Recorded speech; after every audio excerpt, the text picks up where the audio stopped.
So I've just caught wind of what's currently happening on social media regarding a certain investment platform that allegedly scammed people and ran away with people's investments. So I don't know.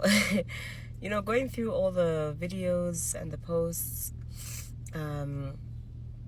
this has just reminded me that, as a country, we still have a long way to go as far as financial literacy is concerned.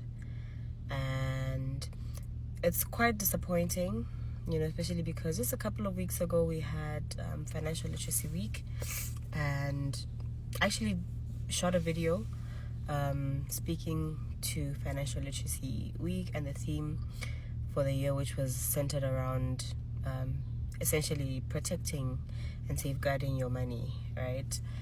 But it's very heartbreaking to see that there's still people that are being misled, that are being scammed by other people, under the notion that they are going to give them these very brilliant returns. There's a relationship between risk and return. Usually, if an investment is offering you high returns, the risk associated with that particular investment is usually high as well. And same way, if it's offering you low or moderate returns, then chances are that that investment or the risks associated with that investment are quite low. Okay? And a lot of the time, when something sounds too good to be true, a lot of the time it is too good to be true. And I feel as Zambians, or as a country, or even, I don't know where you're watching this from, it's very important to do your due diligence.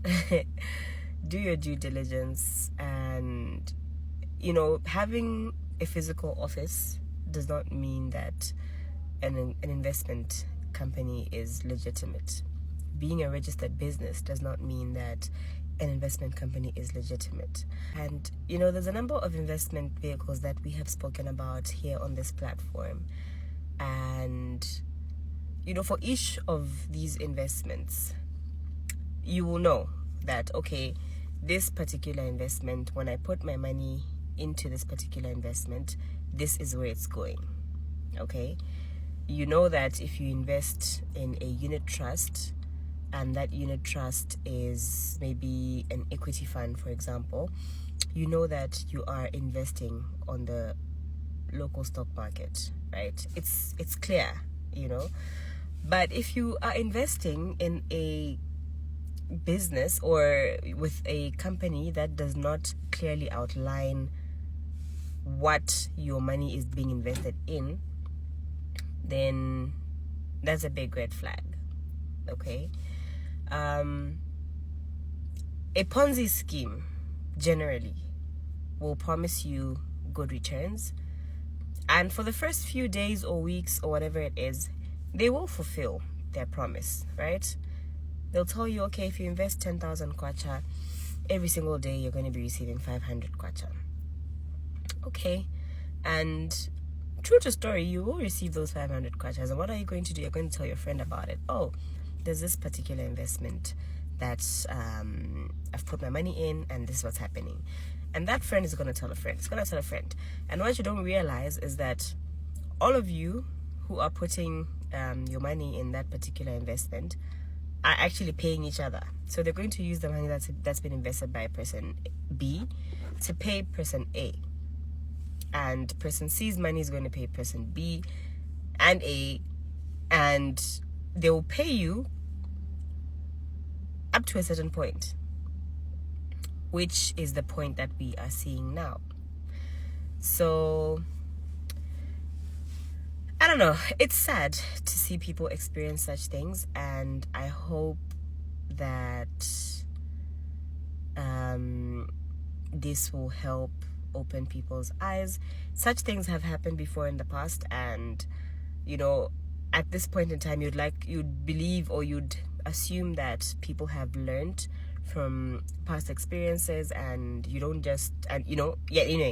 learned from past experiences, and they won't fall into the same type of traps again. But unfortunately, it's still happening.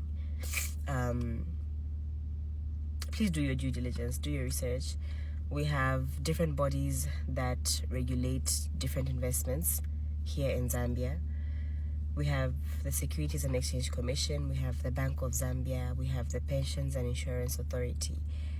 These bodies are not just there to just be there, They regulate these investments, but they also protect you as the investor.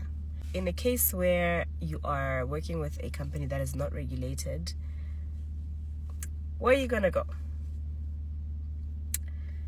So anyway, my heart goes out to everybody who's lost their money, and I can only hope that we try to make more informed decisions, especially when it comes to money. Money is very sensitive, and a lot of us work very hard for our money. So let's just try and be a little more careful with what we do with our money and do our research. So, yeah.